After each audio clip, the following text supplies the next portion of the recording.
Dentro de los efectos adversos que tenemos de las benzodiazepinas está la hipersedación, es decir, la persona se presenta con un aumento de la sedación habitual, somnolencia, efecto muy común, y efecto paradojal, sobre todo en chicos y ancianos.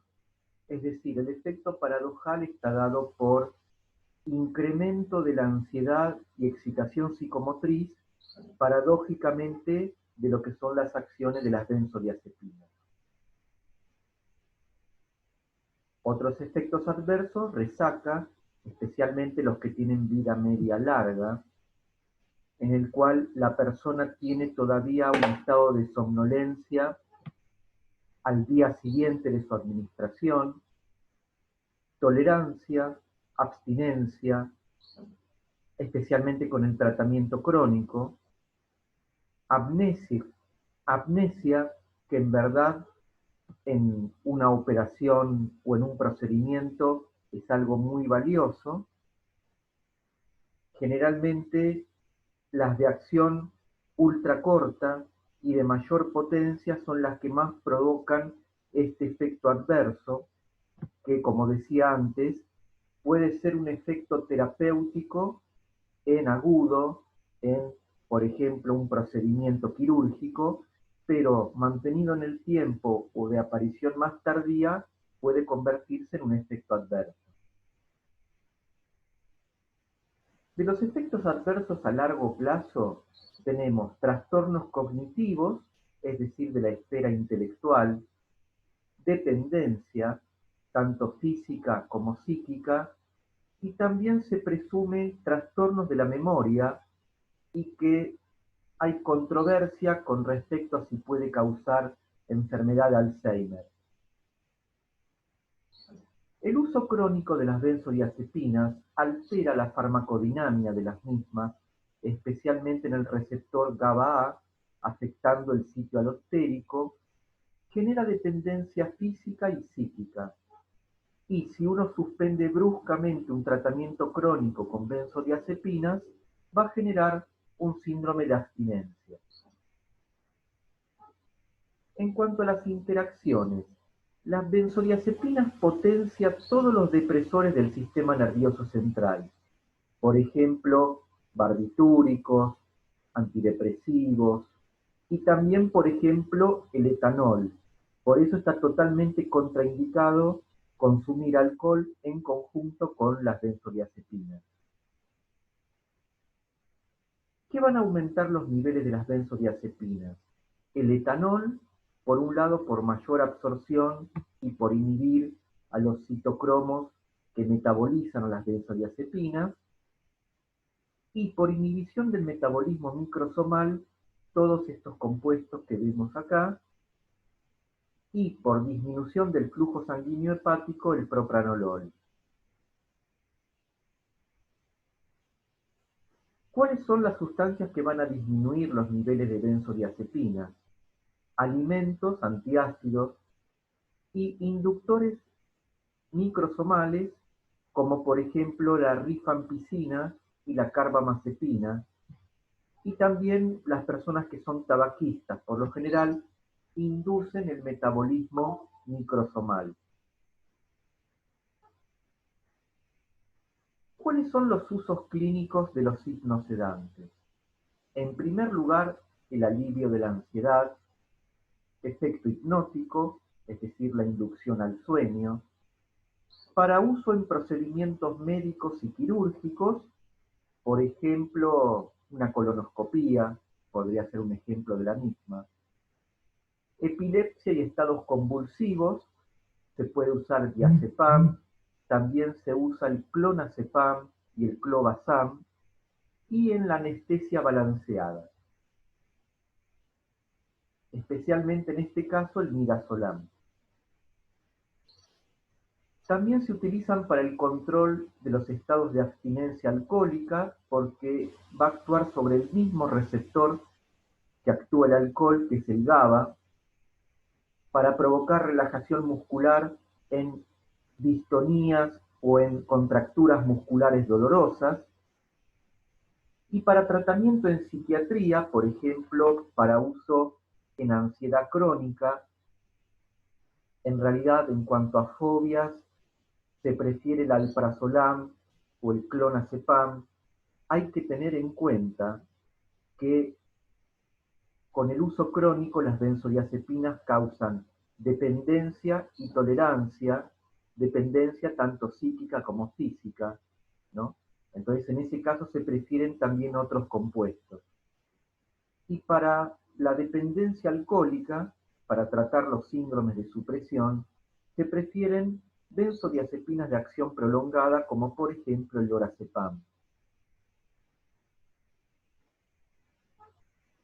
Las benzodiazepinas están contraindicadas en la miastenia gravis por justamente provocar relajación muscular mayor en pacientes EPOC, en pacientes con trastornos de la función hepática, insuficiencia renal, embarazo y lactancia. Hay que tener en cuenta que el insomnio siempre es secundario a otras cosas. Es raro el insomnio primario. Generalmente los trastornos del sueño están asociados a tratamientos inadecuados de otras condiciones. Hay que empezar priorizando el tratamiento no farmacológico como por ejemplo ejercicio, dieta adecuada, evitar sobre todo estimulantes del sistema nervioso como la cafeína, por ejemplo, y un ambiente para el descanso adecuado. Sobre el sueño van a causar una disminución de la fase REM, que es la fase de movimientos oculares rápidos, y del sueño de ondas lentas. Y ahora vamos a pasar al capítulo de los hipnosedantes que no son del grupo de las benzodiazepinas. Entre ellos tenemos barbitúricos y los llamados compuestos Z como el solpidem, zopiclona y saleplón. Los barbitúricos son derivados del ácido barbitúrico, son muy liposolubles, poco solubles en agua. De acuerdo al tiempo de acción, se los divide en acción prolongada, intermedia rápida y ultra rápida. Acción prolongada tenemos el fenobarbital, que se utiliza sobre todo en el tratamiento de la epilepsia. Y en acción ultra rápida tenemos el tiopental sódico, que se utiliza en anestesia fundamentalmente. Estos son muy liposolubles, atraviesan barrera hematoencefálica, llegan a la placenta, una muy alta unión proteica que puede dar lugar a interacciones, acumulación hepática y el sistema nervioso. También puede pasar a la leche materna, tienen una distribución muy amplia. Se metabolizan a nivel hepático, esto es muy importante, siguiendo todos estos pasos metabólicos, finalmente conjugación con glucurónico.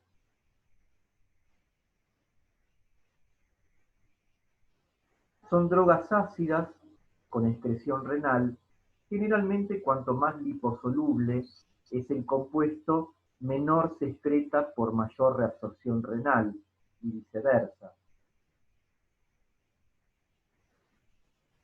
En cuanto al mecanismo de acción, los barbitúricos aumentan la duración de apertura del canal del cloruro y tiene acción estabilizante de membrana. Acá podemos ver un gráfico en el cual la droga A son los barbitúricos y la droga B podría ser, por ejemplo, las benzodiazepinas. Fíjense cómo la droga A pasa rápidamente de la sedación a la anestesia y al coma. Es decir, que con el aumento de la dosis van a causar coma rápidamente. Este es un cuadro farmacocinético. Vemos el tiempo de acción de cada una.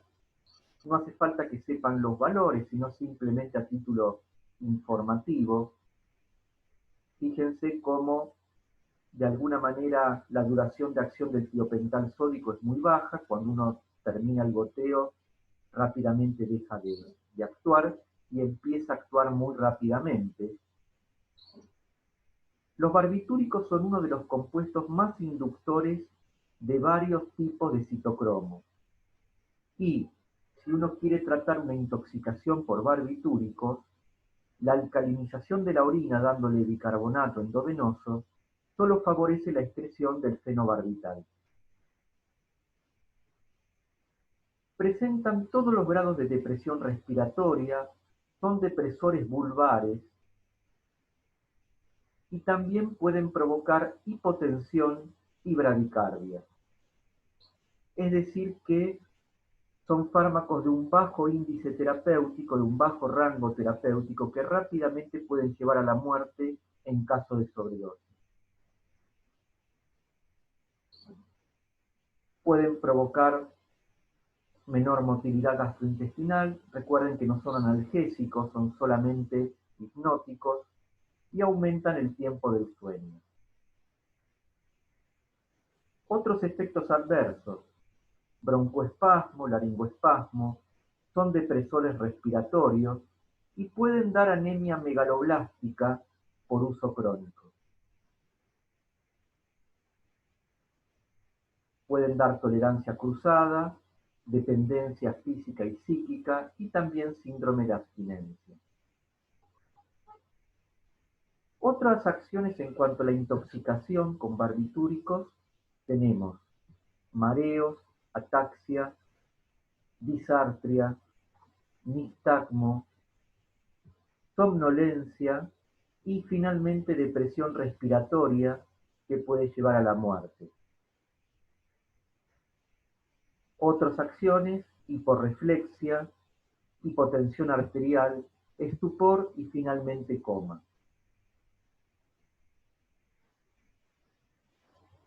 Estos pacientes deben ingresar a salas de cuidados intensivos, se les debe provocar de alguna manera el vómito si es que están conscientes, carbón activado, lavado gástrico.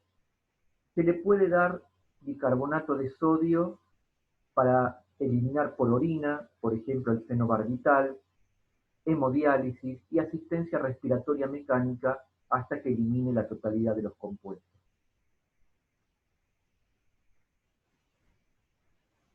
Los barbitúricos disminuyen la concentración de varios compuestos por inducir a los citocromos.